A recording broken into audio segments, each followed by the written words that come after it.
Voici 2 nouvelles petites chroniques, extraits du journal Qu'as-tu lu de l'association carnoussienne.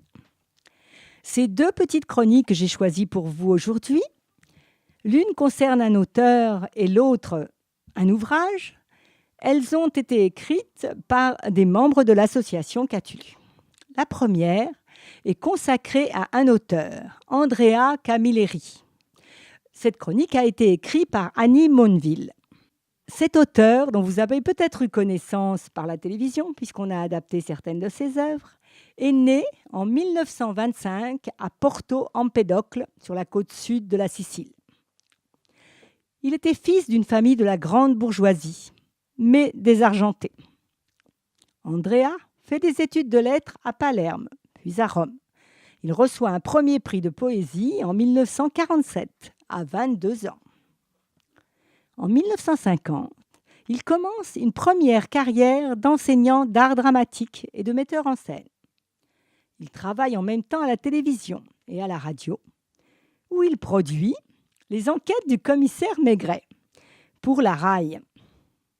C'est en 1978 qu'il crée le personnage de Salvo Montalbano, commissaire de police qui a quelques points communs avec Maigret.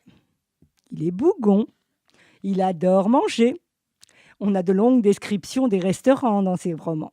Les romans de Camilleri sont un hymne à la cuisine sicilienne.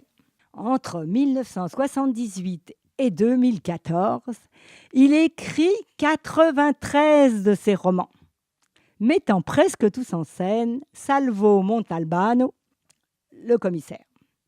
C'est en 1999 qu'il obtient le prix du mystère de la critique pour le meilleur roman étranger avec le livre intitulé « La forme de l'eau ». Camilleri, en plus de nous planter un personnage passionnant, s'amuse à jouer avec les mots.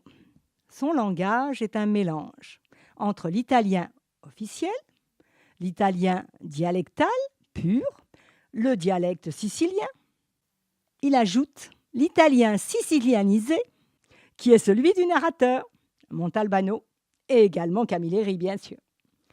Faites connaissance avec Salvo Montalbano et ses collègues Fazio, Cantares, Mimi Angelo, son restaurant favori, San Calogero, et sa villa, les pieds dans l'eau, à Marinella. Je vous envie pour cette trouvaille, mais prenez garde, cette littérature est hautement addictive. La deuxième chronique de Qu'as-tu lu aujourd'hui est consacrée à un ouvrage fort différent.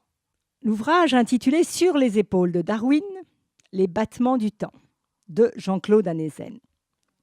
Cette chronique a été écrite par Cécile Tonnel. Monter sur les épaules des géants pour voir plus loin et redécouvrir ensemble notre commune humanité.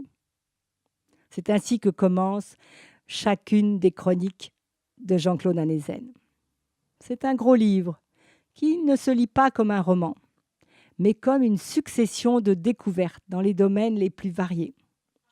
Depuis l'histoire de l'univers, l'histoire des étoiles, des planètes, celle des plantes, des êtres vivants et de l'homme dans tout cela. C'est une succession d'histoires basées sur des résultats scientifiques actualisés.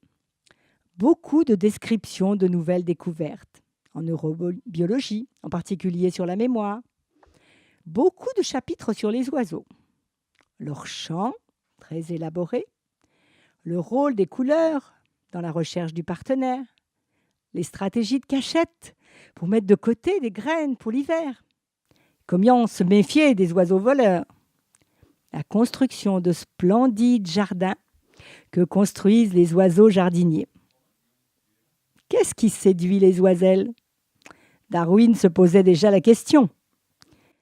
Quelles sont chez les oiseaux, les mammifères, les prémices de ce qui nous a rendus humains ? Un livre impossible à résumer, mais où l'on apprend beaucoup de choses. L'écriture est proche de l'oral. On entend parler Jean-Claude Amezen, ce qui n'est pas anormal, puisque ce sont ses émissions du samedi matin à 11h sur France Inter qui chaque semaine nous ramène ces histoires. Histoires de science, histoires réelles.